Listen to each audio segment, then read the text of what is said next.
Tonight, you'll be dozing off from the backseat of your parents' car, softly cradled by the gentle hum of the engine as it travels homeward late at night along a country highway.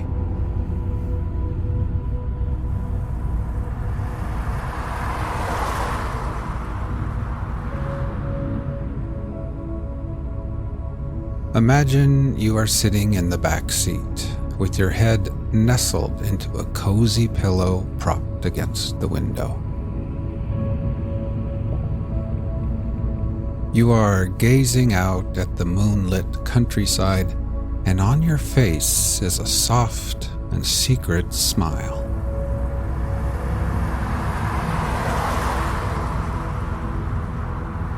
It's late Friday night, after playing in the pep band at your brother's basketball game far from home.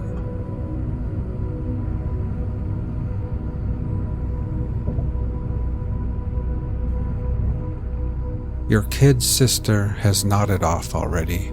She's laying across the wide seat with her head resting softly in your lap.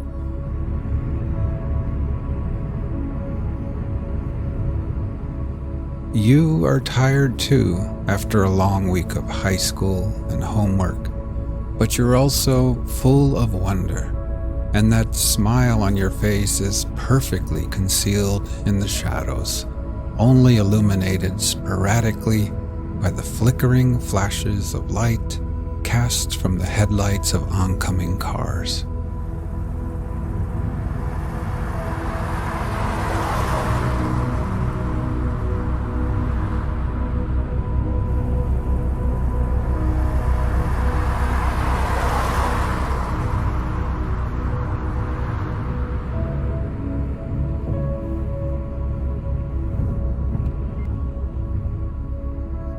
You rest your forehead against the cool glass of the window. Every now and then, a distant farmhouse light appears, towering like a lighthouse in the dark, casting bright beams across the endless, waterless ocean of a prairie.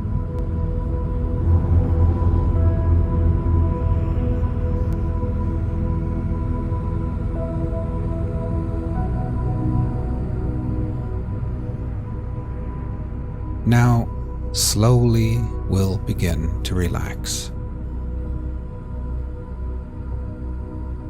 First, with eyes closed, just become aware of your breathing, feeling your chest gently rise and fall again.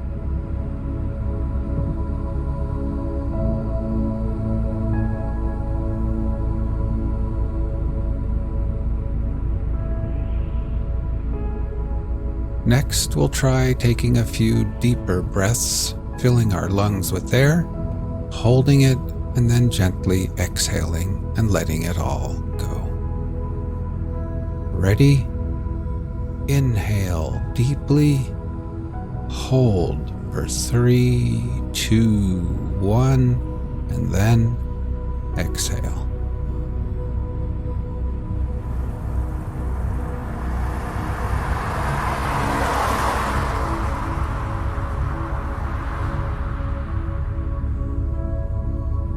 One more time. Breathe in deeply, hold for 3, 2, 1, and then exhale.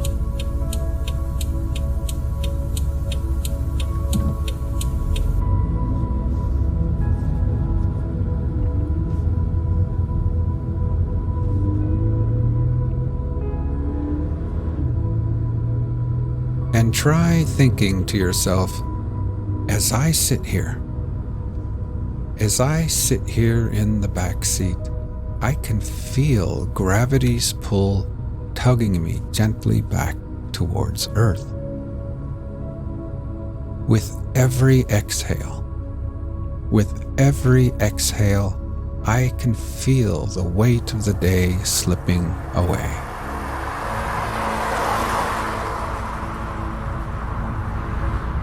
I can feel my feet, my ankles, calves, knees, and my legs, each part of me relaxing deeper and becoming heavier and more relaxed.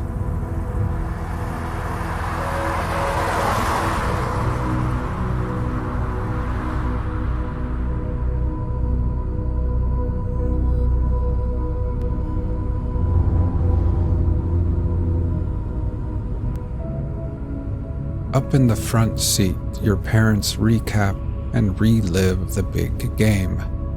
They talk of jump shots and fouls, rebounds and timeouts. You close your eyes, but when you picture the crowded gymnasium, you remember something much sweeter than basketball.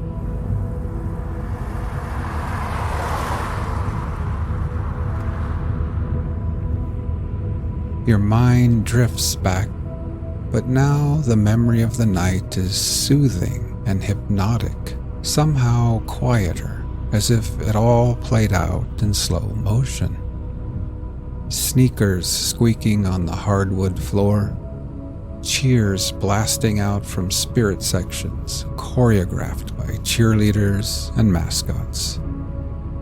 The aroma of popcorn and hot dogs snaking its way from concessions all the way through the hot air, above the teams and players and referees, and then high into the packed stands where you and the band played and cheered and sang.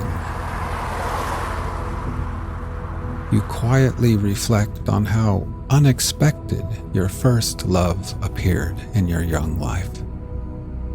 It feels as if the universe brought it to you slowly, and yet, in the end, also unexpectedly in a flash.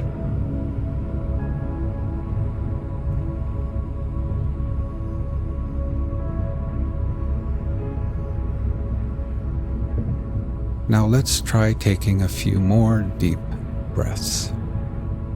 Ready? Breathe in deeply.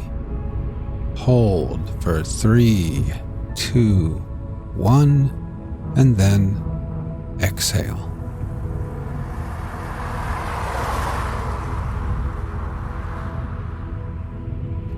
Try continuing on your own, and while doing this, try thinking to yourself, as I sit here, my whole body feels heavy and relaxed. With every exhale, I can feel gravity pulling me back towards Earth gently. I can feel my head, my shoulders, my neck becoming relaxed and at ease. And my legs are heavy and at peace with gravity's pull. Now my whole body, my legs and feet, my arms and hands, my torso, my head and neck and shoulders, my whole body is completely at peace, relaxed, and at ease.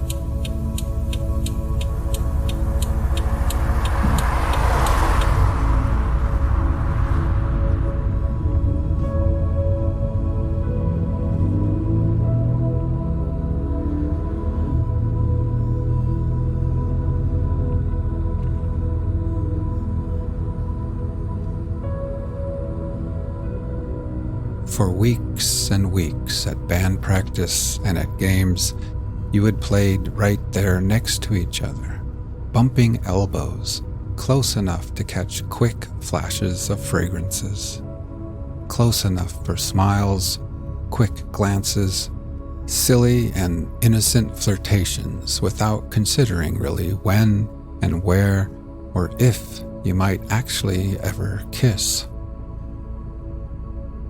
And then, unexpectedly, tonight, it just happened.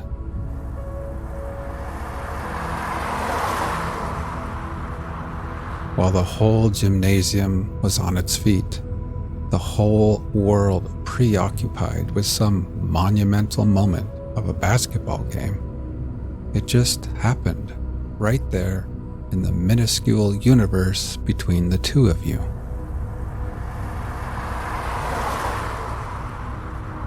When you think about it now, falling in love was a lot like those farmhouse lights out there in the darkness. Everything approached so slowly at first, off in the distance, hardly moving at all. And then, love gained momentum and approached you carefully and timidly, getting closer and closer, and before you knew it, before you both knew it, true love had rushed up on you in a heartbeat, irresistible and suddenly undeniable.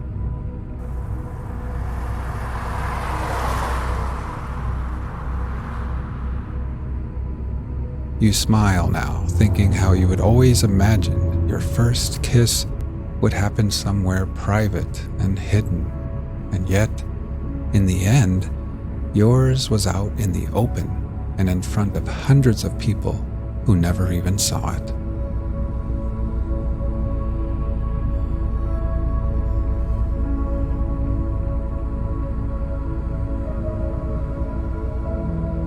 As your parents dial in the AM radio, you finally close your eyes and lean back.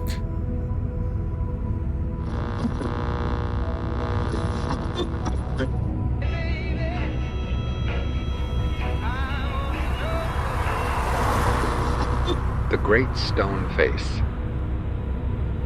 from Twice Told Tales by Nathaniel Hawthorne.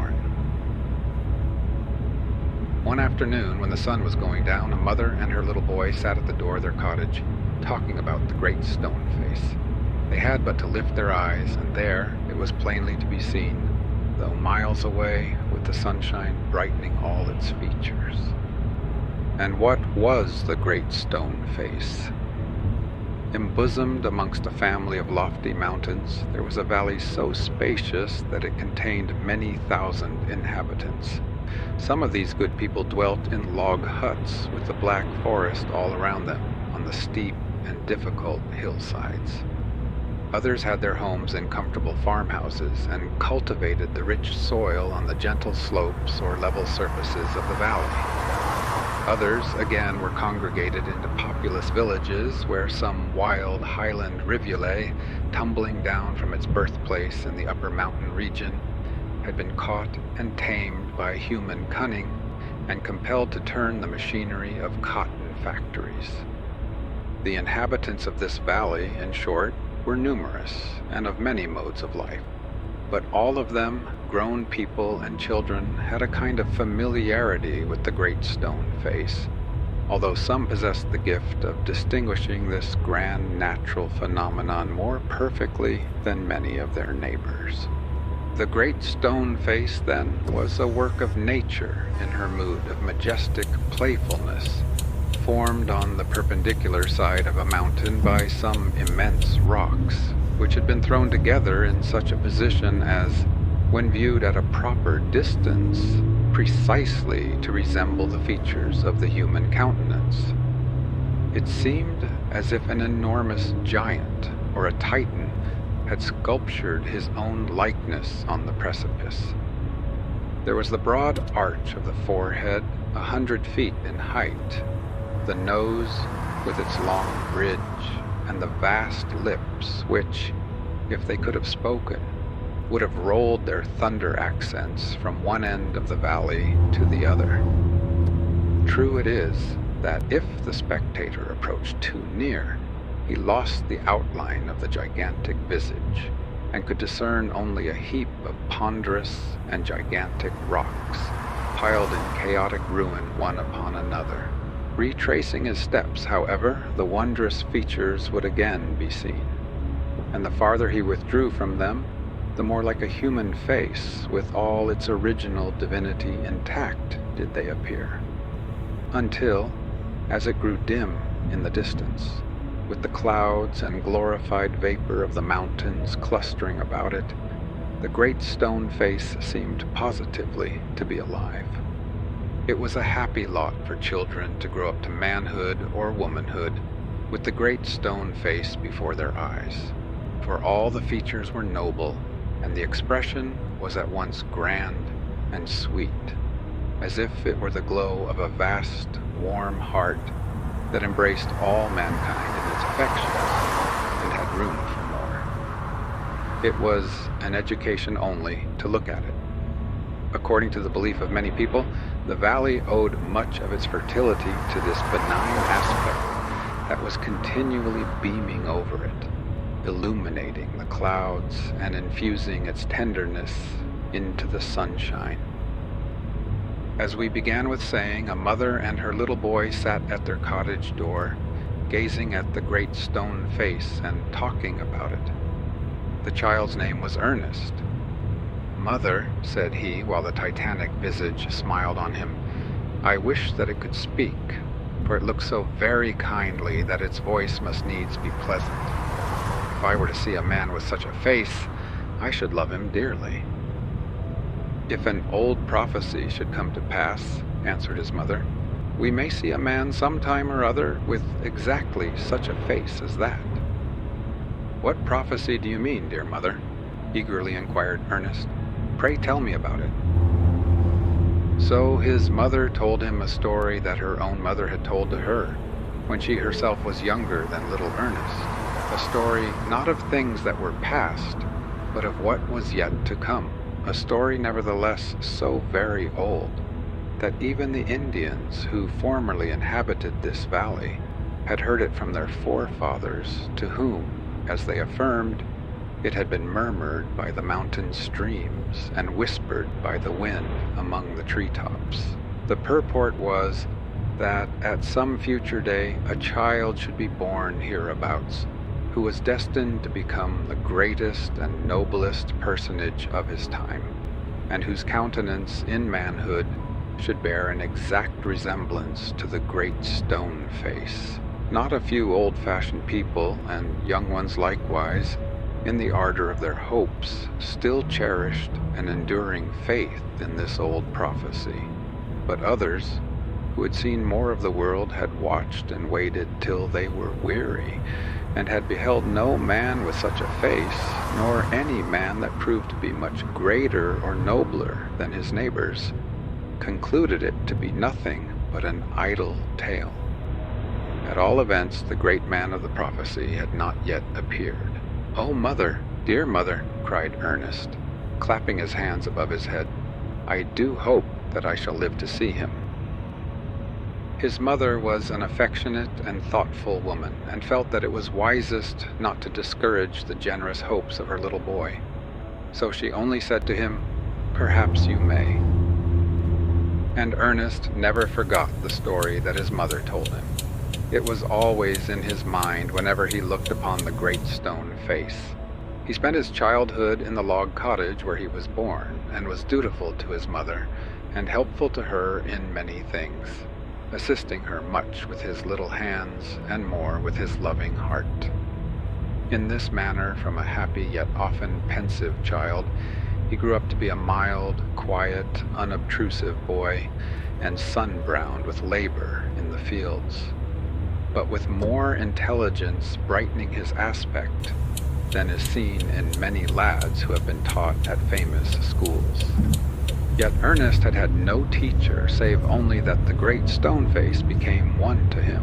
When the toil of the day was over, he would gaze at it for hours, until he began to imagine that those vast features recognized him, and gave him a smile of kindness and encouragement responsive to his own look of veneration. We must not take upon us to affirm that this was a mistake, although the face may have looked no more kindly at Ernest than at all the world besides.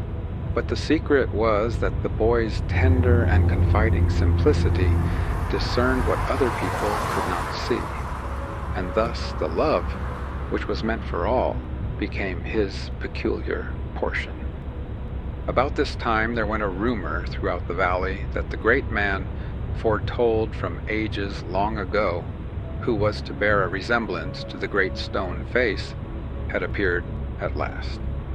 It seems that, many years before, a young man had migrated from the valley and settled at a distant seaport, where, after getting together a little money, he had set up as a shopkeeper. His name, but I could never learn whether it was his real one or a nickname that had grown out of his habits and success in life, was Gathergold. Being shrewd and active and endowed by Providence with that inscrutable faculty which develops itself in what the world calls luck, he became an exceedingly rich merchant and owner of a whole fleet of bulky-bottomed ships. All the countries of the globe appear to join hands for the mere purpose of adding heap after heap to the mountainous accumulation of this one man's wealth. The cold regions of the north, almost within the gloom and shadow of the Arctic Circle, sent him their tribute in the shape of furs. Hot Africa sifted for him the golden sands of her rivers and gathered up the ivory tusks of her great elephants out of the forests. The East came bringing him the rich shawls and spices and teas and the effulgence of diamonds and the gleaming purity of large pearls. The ocean, not to be behindhand with the earth, yielded up her mighty whales, that Mr. Gathergold might sell their oil and make a profit of it. Be the original commodity what it might, it was gold within his grasp. It might be said of him, as of Midas in the fable, that whatever he touched with his finger immediately glistened and grew yellow, and was changed at once into sterling metal, or, which suited him still better, into piles of coin. And when Mr. Gathergold had become so very rich that it would have taken him 100 years only to count his wealth, he bethought himself of his native valley, and resolved to go back thither and end his days where he was born. With this purpose in view, he sent a skillful architect to build him such a palace as should be fit for a man of his vast wealth to live in. As I have said above, it had already been rumored in the valley that Mr. Gathergold had turned out to be the prophetic personage so long and vainly looked for, and that his visage was the perfect and undeniable similitude of the great stone face. People were the more ready to believe that this must needs be the fact, when they beheld the splendid edifice that rose, as if by enchantment, on the site of his father's old weather-beaten farmhouse. The exterior was of marble, so dazzlingly white that it seemed as though the whole structure might melt away in the sunshine, like those humbler ones which Mr. Gathergold, in his young playdays, before his fingers were gifted with the touch of transmutation, had been accustomed to build of snow. It had a richly ornamented portico, supported by tall pillars, beneath which was a lofty door, studded with silver knobs, and made of a kind of variegated wood that had been brought from beyond the sea. The windows from the floor to the ceiling of each stately apartment were composed respectively of but one enormous pane of glass, so transparently pure that it was said to be a finer medium than even the vacant atmosphere. Hardly anybody had been permitted to see the interior of this palace, but it was reported, and with good semblance of truth, to be far more gorgeous than the outside, insomuch that whatever was iron or brass in other houses was silver or gold in this. And Mr. Gathergold's bedchamber especially made such a glittering appearance that no ordinary man would have been able to close his eyes there. But on the other hand, Mr. Gathergold was now so inured to wealth that perhaps he could not have closed his eyes unless where the gleam of it was certain to find its way beneath his eyelids. In due time the mansion was finished. Next came the upholsterers with magnificent furniture, then a whole troop of black and white servants, the harbingers of Mr. Gathergold, who, in his own majestic person, was expected to arrive at sunset. Our friend Ernest, meanwhile, had been deeply stirred by the idea that the great man, the noble man, the man of prophecy, after so many ages of delay, was at length to be made manifest to his native valley. He knew, boy as he was, that there were 1,000 ways in which Mr. Gathergold, with his vast wealth, might transform himself into an angel of beneficence and assume a control over human affairs as wide and benignant as the smile of the great stone face. Full of faith and hope, Ernest doubted not that what the people said was true, and that now he was to behold the living likeness of those wondrous features on the mountainside. While the boy was still gazing up the valley, and fancying, as he always did, that the great stone face returned his gaze and looked kindly at him, the rumbling of wheels was heard, approaching swiftly along the winding road. "Here he comes!" cried a group of people who were assembled to witness the arrival. "Here comes the great Mr. Gathergold." A carriage drawn by 4 horses dashed round the turn of the road.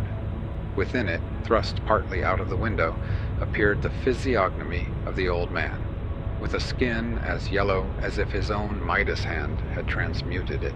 He had a low forehead, small, sharp eyes, puckered about with innumerable wrinkles, and very thin lips, which he made still thinner by pressing them forcibly together. "The very image of the great stone face," shouted the people. "Sure enough, the old prophecy is true, and here we have the great man come at last." And what greatly perplexed Ernest, they seemed actually to believe that here was the likeness which they spoke of. By the roadside there chanced to be an old beggar woman and 2 little beggar children, stragglers from some far-off region, who, as the carriage rolled onward, held out their hands and lifted up their doleful voices, most piteously beseeching charity. A yellow claw, the very same that had clawed together so much wealth, poked itself out of the coach window and dropped some copper coins upon the ground, so that, though the great man's name seems to have been Gathergold, he might just as suitably have been nicknamed Scattercopper. Still, nevertheless, with an earnest shout, and evidently with as much good faith as ever, the people bellowed, "He is the very image of the great stone face." But Ernest turned sadly from the wrinkled shrewdness of that sordid visage, and gazed up the valley where, amid a gathering mist, gilded by the last sunbeams, he could still distinguish those glorious features which had impressed themselves into his soul. Their aspect cheered him. What did the benign lips seem to say? "He will come. Fear not, Ernest. The man will come." The years went on, and Ernest ceased to be a boy. He had grown to be a young man. Now he attracted little notice from the other inhabitants of the valley, for they saw nothing remarkable in his way of life, save that, when the labor of the day was over, he still loved to go apart and gaze and meditate upon the great stone face. According to their idea of the matter, it was a folly indeed, but pardonable, inasmuch as Ernest was industrious, kind, and neighborly, and neglected no duty for the sake of indulging this idle habit. They knew not that the great stone face had become a teacher to him, and that the sentiment which was expressed in it would enlarge the young man's heart, and fill it with wider and deeper sympathies than other hearts. They knew not that thence would come a better wisdom than could be learned from books, and a better life than could be molded on the defaced example of other human lives. Neither did Ernest know that the thoughts and affections which came to him so naturally in the fields and at the fireside, and wherever he communed with himself, were of a higher tone than those which all men shared with him. A simple soul, simple as when his mother first taught him the old prophecy, he beheld the marvelous features beaming adown the valley, and still wondered that their human counterpart was so long in making his appearance. By this time poor Mr. Gathergold was dead and buried, and the oddest part of the matter was that his wealth, which was the body and spirit of his existence, had disappeared before his death, leaving nothing of him but a living skeleton, covered over with a wrinkled yellow skin. Since the melting away of his gold, it had been very generally conceded that there was no such striking resemblance, after all, betwixt the ignoble features of the ruined merchant and that majestic face upon the mountainside. So the people ceased to honor him during his lifetime, and quietly consigned him to forgetfulness after his decease. Once in a while, it is true, his memory was brought up in connection with the magnificent palace which he had built, and which had long ago been turned into a hotel for the accommodation of strangers, multitudes of whom came every summer to visit that famous natural curiosity, the Great Stone Face. Thus, Mr. Gathergold being discredited and thrown into the shade, the man of prophecy was yet to come. It so happened that a native-born son of the valley, many years before, had enlisted as a soldier, and, after a great deal of hard fighting, had now become an illustrious commander. Whatever he may be called in history, he was known in camps and on the battlefield under the nickname of Old Blood and Thunder.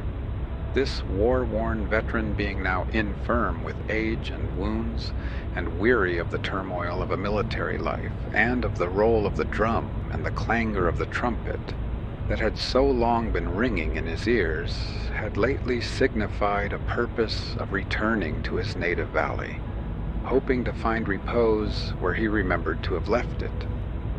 The inhabitants, his old neighbors and their grown-up children, were resolved to welcome the renowned warrior with a salute of cannon and a public dinner, and all the more enthusiastically, it being affirmed that now, at last, the likeness of the Great Stone Face had actually appeared. An aide-de-camp of Old Blood and Thunder, traveling through the valley, was said to have been struck with the resemblance. Moreover, the schoolmates and early acquaintances of the general were ready to testify on oath that, to the best of their recollection, the aforesaid general had been exceedingly like the majestic image. Even when a boy, only the idea had never occurred to them at that period.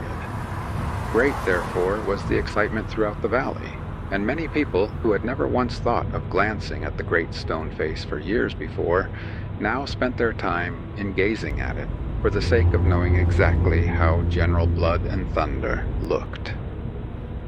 On the day of the great festival, Ernest, with all the other people of the valley, left their work and proceeded to the spot where the sylvan banquet was prepared. As he approached, the loud voice of the Reverend Dr. Battleblast was heard, beseeching a blessing on the good things set before them, and on the distinguished friend of peace in whose honor they were assembled. The tables were arranged in a cleared space of the woods, shut in by the surrounding trees, except where a vista opened eastward and afforded a distant view of the Great Stone Face. Over the general's chair, which was a relic from the home of Washington, there was an arch of verdant boughs with the laurel profusely intermixed and surmounted by his country's banner, beneath which he had won his victories. Our friend Ernest raised himself on his tiptoes in hopes to get a glimpse of the celebrated guest, but there was a mighty crowd about the tables anxious to hear the toasts and speeches and to catch any word that might fall from the general in reply, and a volunteer company doing duty as a guard pricked ruthlessly with their bayonets at any particularly quiet person among the throng. So Ernest, being of an unobtrusive character, was thrust quite into the background, where he could see no more of Old Blood and Thunder's physiognomy than if it had been still blazing on the battlefield. To console himself, he turned towards the Great Stone Face, which, like a faithful and long-remembered friend, looked back and smiled upon him through the vista of the forest. Meantime, however, he could overhear the remarks of various individuals who were comparing the features of the hero with the face on the distant mountainside. "'Tis the same face to a hair," cried one man, cutting a caper for joy. "Wonderfully like, that's a fact," responded another. "Like? Why, I call it old Blood and Thunder himself in a monstrous looking-glass," cried a third. "And why not? He's the greatest man of this or any other age beyond a doubt." And then all three of the speakers gave a great shout which communicated electricity to the crowd and called forth a roar from 1,000 voices that went reverberating for miles among the mountains, until you might have supposed that the great stone face had poured its thunder breath into the cry. All these comments and this vast enthusiasm served the more to interest our friend, nor did he think of questioning that now, at length, the mountain visage had found its human counterpart. It is true, Ernest had imagined that this long-looked-for personage would appear in the character of a man of peace, uttering wisdom and doing good, and making people happy. But, taking an habitual breadth of view, with all his simplicity, he contended that Providence should choose its own method of blessing mankind, and could conceive that this great end might be effected even by a warrior and a bloody sword, should inscrutable wisdom see fit to order matters so. "The General! The General!" was now the cry. "Hush! Silence! Old Blood and Thunder's going to make a speech." Even so, for the cloth being removed, the General's health had been drunk amid shouts of applause, and he now stood upon his feet to thank the company. Ernest saw him. There he was, over the shoulders of the crowd, from the 2 glittering epaulets and embroidered collar upward, beneath the arch of green boughs, with intertwined laurel, and the banner drooping as if to shade his brow. And there, too, visible in the same glance, through the vista of the forest, appeared the great stone face. And was there indeed such a resemblance as the crowd had testified? Alas, Ernest could not recognize it. He beheld a war-worn and weather-beaten countenance, full of energy and expressive of an iron will. But the gentle wisdom, the deep, broad, tender sympathies were altogether wanting in old Blood and Thunder's visage, and even if the great stone face had assumed his look of stern command, the milder traits would still have tempered it. "This is not the man of prophecy," sighed Ernest to himself, as he made his way out of the throng. "And must the world wait longer yet?" The mists had congregated about the distant mountainside, and there were seen the grand and awful features of the great stone face, awful but benignant, as if a mighty angel were sitting among the hills, and enrobing himself in a cloud vesture of gold and purple. As he looked, Ernest could hardly believe but that a smile beamed over the whole visage, with a radiance still brightening, although without motion of the lips. It was probably the effect of the western sunshine, melting through the thinly diffused vapors that had swept between him and the object that he gazed at. But, as it always did, the aspect of his marvelous friend made Ernest as hopeful as if he had never hoped in vain. "Fear not, Ernest," said his heart, even as if the great face were whispering him. "Fear not, Ernest, he will come." More years sped swiftly and tranquilly away. Ernest still dwelt in his native valley, and was now a man of middle age. By imperceptible degrees he had become known among the people. Now, as heretofore, he labored for his bread, and was the same simple-hearted man that he had always been. But he had thought and felt so much, he had given so many of the best hours of his life to unworldly hopes for some great good to mankind, that it seemed as though he had been talking with the angels, and had imbibed a portion of their wisdom unawares. It was visible in the calm and well-considered beneficence of his daily life, the quiet stream of which had made a wide green margin all along its course. Not a day passed by that the world was not the better because this man, humble as he was, had lived. He never stepped aside from his own path, yet would always reach a blessing to his neighbor. Almost involuntarily, too, he had become a preacher. The pure and high simplicity of his thought, which as one of its manifestations took shape in the good deeds that dropped silently from his hand, flowed also forth in speech. He uttered truths that wrought upon and molded the lives of those who heard him. His auditors, it may be, never suspected that Ernest, their own neighbor and familiar friend, was more than an ordinary man. Least of all did Ernest himself suspect it. But inevitably, as the murmur of a rivulet, came thoughts out of his mouth that no other human lips had spoken. When the people's minds had had a little time to cool, they were ready enough to acknowledge their mistake in imagining a similarity between General Blood and Thunder's truculent physiognomy and the benign visage on the mountainside. But now, again there were reports and many paragraphs in the newspapers, affirming that the likeness of the great stone face had appeared upon the broad shoulders of a certain eminent statesman. He, like Mr. Gathergold and Old Blood and Thunder, was a native of the valley, but had left it in his early days and taken up the trades of law and politics. Instead of the rich man's wealth and the warrior's sword, he had but a tongue, and it was mightier than both together. So wonderfully eloquent was he that whatever he might choose to say, his auditors had no choice but to believe him. Wrong looked like right, and right like wrong, for when it pleased him, he could make a kind of illuminated fog with his mere breath, and obscure the natural daylight with it. His tongue, indeed, was a magic instrument. Sometimes it rumbled like the thunder, sometimes it warbled like the sweetest music. It was the blast of war, the song of peace, and it seemed to have a heart in it when there was no such matter.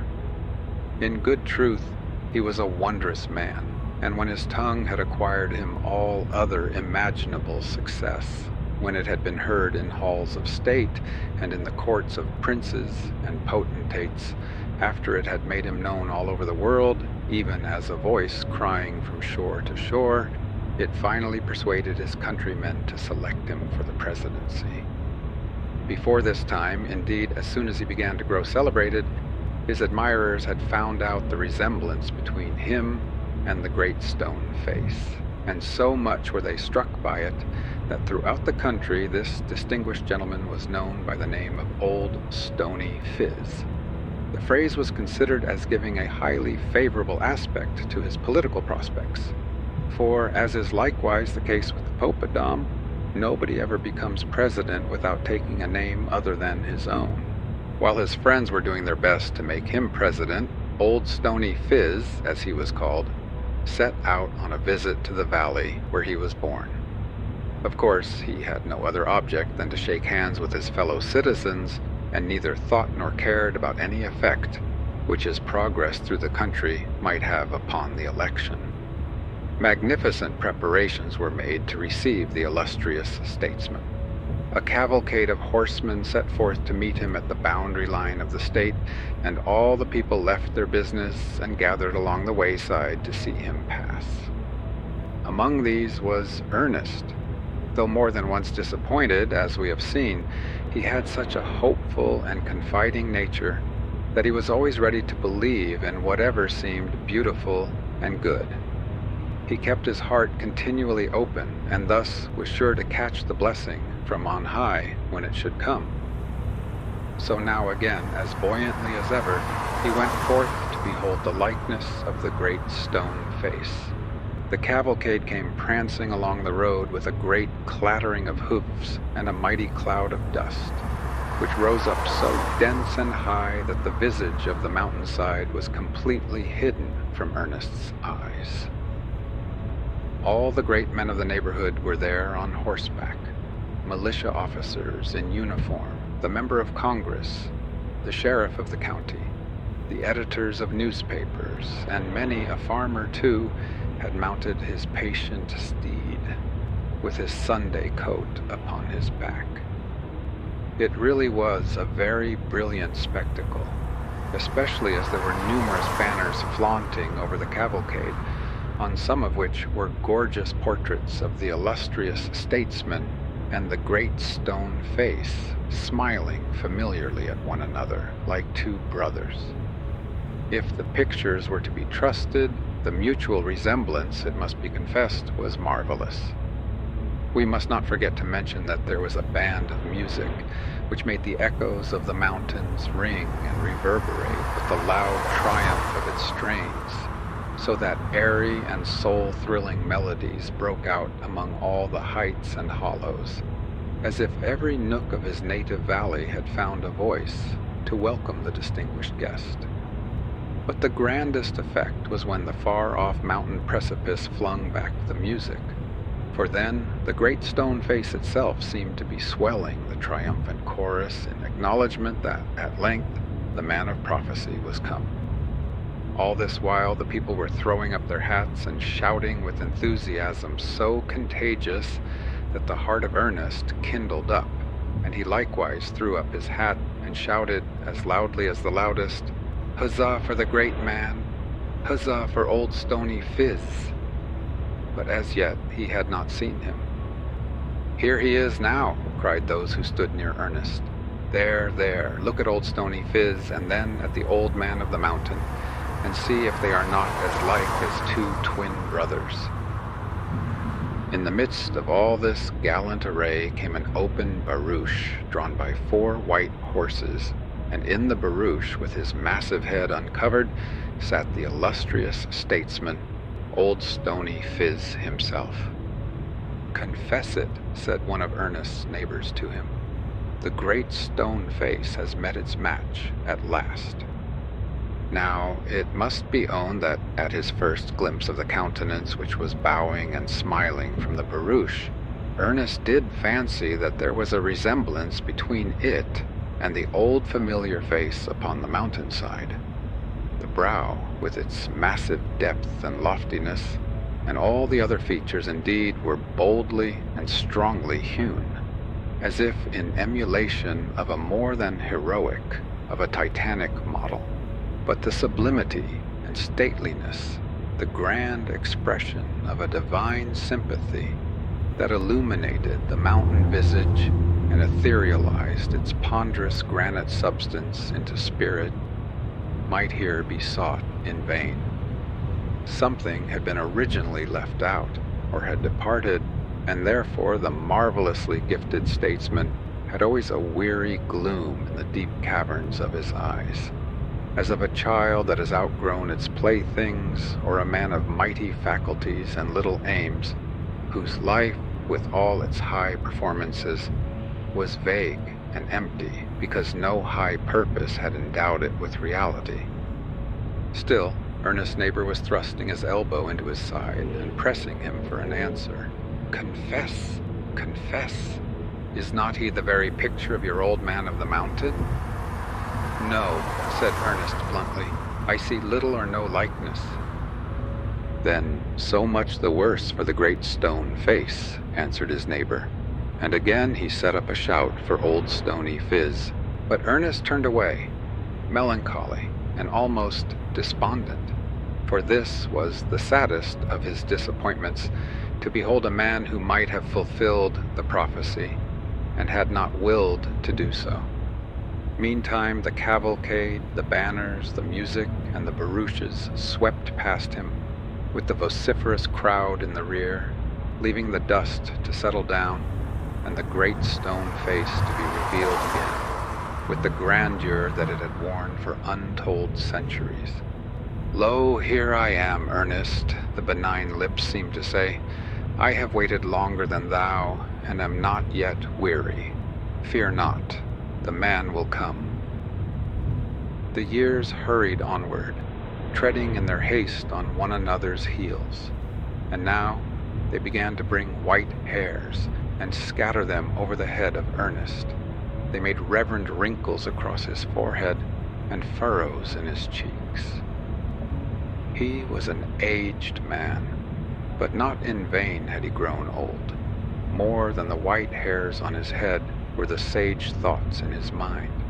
His wrinkles and furrows were inscriptions that time had graved, and in which he had written legends of wisdom that had been tested by the tenor of a life. And Ernest had ceased to be obscure. Unsought for, undesired had come the fame which so many seek, and made him known in the great world beyond the limits of the valley in which he had dwelt so quietly. College professors and even the active men of cities came from far to see and converse with Ernest, for the report had gone abroad that this simple husbandman had ideas unlike those of other men, not gained from books, but of a higher tone, a tranquil and familiar majesty, as if he had been talking with the angels as his daily friends. Whether it were sage, statesman, or philanthropist, Ernest received these visitors with a gentle sincerity that had characterized him from boyhood, and spoke freely with them of whatever came uppermost or lay deepest in his heart or their own. While they talked together, his face would kindle unawares and shine upon them as with a mild evening light. Pensive with the fullness of such discourse, his guests took leave and went their way, and passing up the valley, paused to look at the great stone face, imagining that they had seen its likeness in a human countenance, but could not remember where. While Ernest had been growing up and growing old, a bountiful providence had granted a new poet to this earth. He likewise was a native of the valley, but had spent the greater part of his life at a distance from that romantic region, pouring out his sweet music amid the bustle and din of cities. Often, however, did the mountains which had been familiar to him in his childhood lift their snowy peaks into the clear atmosphere of his poetry. Neither was the great stone face forgotten, for the poet had celebrated it in an ode which was grand enough to have been uttered by its own majestic lips. This man of genius, we may say, had come down from heaven with wonderful endowments. If he sang of a mountain, the eyes of all mankind beheld a mightier grandeur reposing on its breast, or soaring to its summit, than had before been seen there. If his theme were a lovely lake, a celestial smile had now been thrown over it to gleam forever on its surface. If it were the vast old sea, even the deep immensity of its dread bosom seemed to swell the higher, as if moved by the emotions of the song. Thus the world assumed another and a better aspect from the hour that the poet blessed it with his happy compass. The Creator had bestowed him as the last best touch to his own handiwork. Creation was not finished till the poet came to interpret, and so completed. The effect was no less high and beautiful when his human brethren were the subject of his verse. The man or woman sorted with the common dust of life, who crossed his daily path, and the little child who played in it, were glorified if he beheld them in his mood of poetic faith. He showed the golden links of the great chain that intertwined them with an angelic kindred. He brought out the hidden traits of a celestial birth that made them worthy of such kin. Some, indeed, there were who thought to show the soundness of their judgment by affirming that all the beauty and dignity of the natural world existed only in the poet's fancy. Let such men speak for themselves, who undoubtedly appear to have been spawned forth by nature with a contemptuous bitterness, she having plastered them up out of her refuse stuff. After all, the swine were made.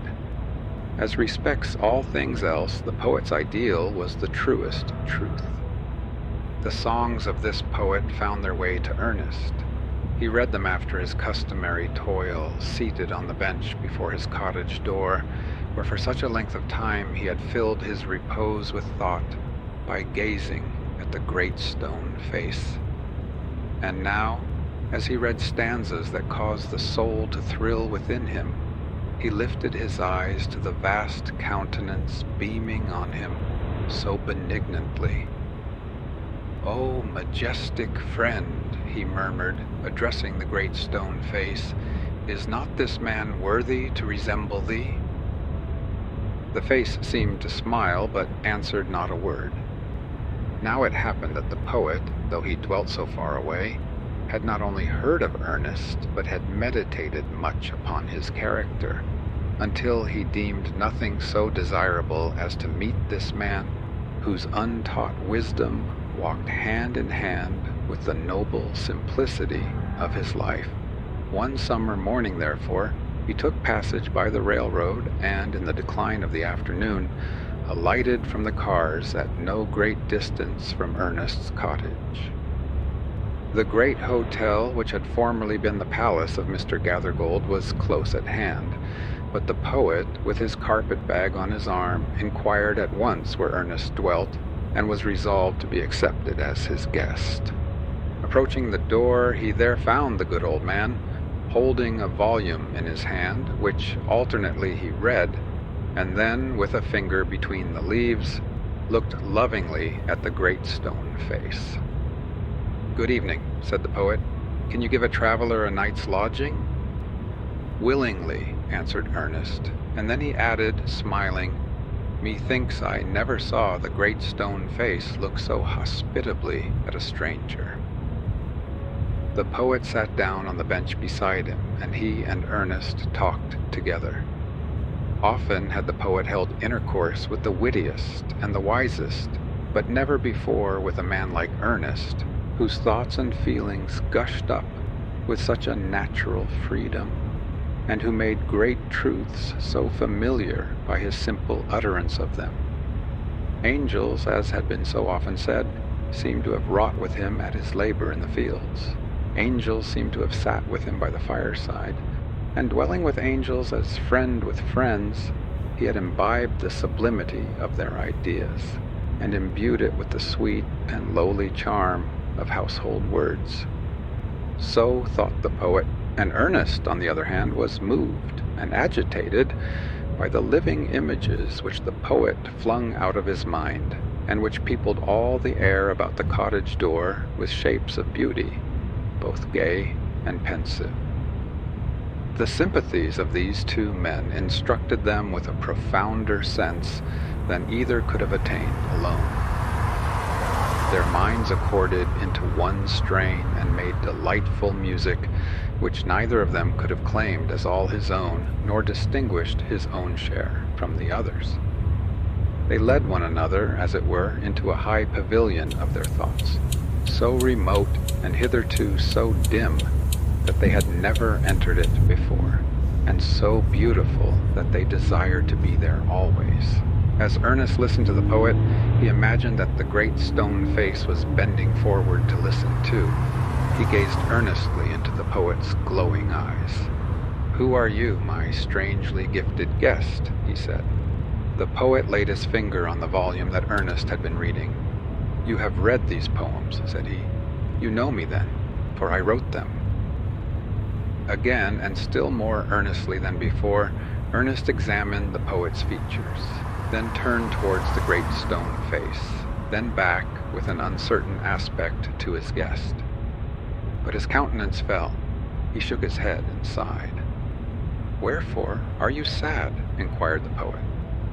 "Because," replied Ernest, "all through life I have awaited the fulfillment of a prophecy, and when I read these poems, I hoped that it might be fulfilled in you." "You hoped," answered the poet, faintly smiling, "to find in me the likeness of the great stone face, and you are disappointed, as formerly with Mr. Gathergold, and old Blood and Thunder, and old Stony Phiz. Yes, Ernest, it is my due. You must add my name to the illustrious three, and record another failure of your hopes.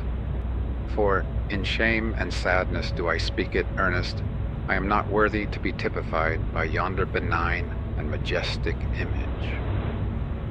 "And why?" asked Ernest. He pointed to the volume. "Are not those thoughts divine?" "They have a strain of the divinity," replied the poet.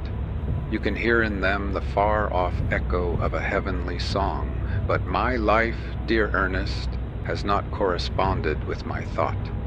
I have had grand dreams, but they have been only dreams because I have lived, and that too by my own choice, among poor and mean realities.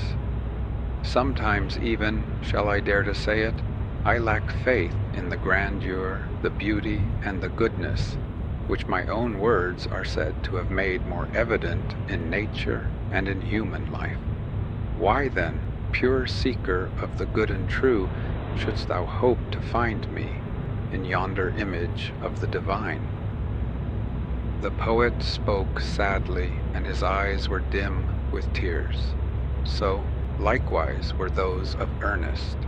At the hour of sunset, as had long been his frequent custom, Ernest was to discourse to an assemblage of the neighboring inhabitants in the open air. He and the poet, arm in arm, still talking together as they went along, proceeded to the spot. It was a small nook among the hills, with a gray precipice behind, the stern front of which was relieved by the pleasant foliage of many creeping plants that made a tapestry for the naked rock by hanging their festoons from all its rugged angles. At a small elevation above the ground, set in a rich framework of verdure, there appeared a niche, spacious enough to admit a human figure, with freedom for such gestures as spontaneously accompany earnest thought and genuine emotion. Into this natural pulpit, Ernest descended and threw a look of familiar kindness around upon his audience.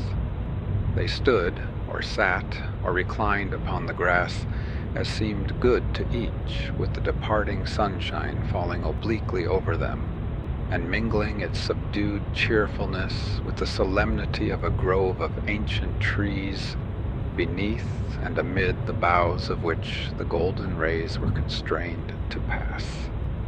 In another direction was seen the great stone face, with the same cheer combined with the same solemnity in its benignant aspect. Ernest began to speak, giving to the people of what was in his heart and mind.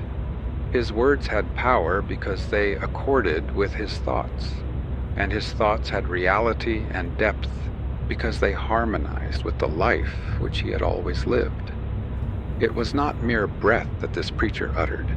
They were the words of life, because a life of good deeds and holy love was melted into them.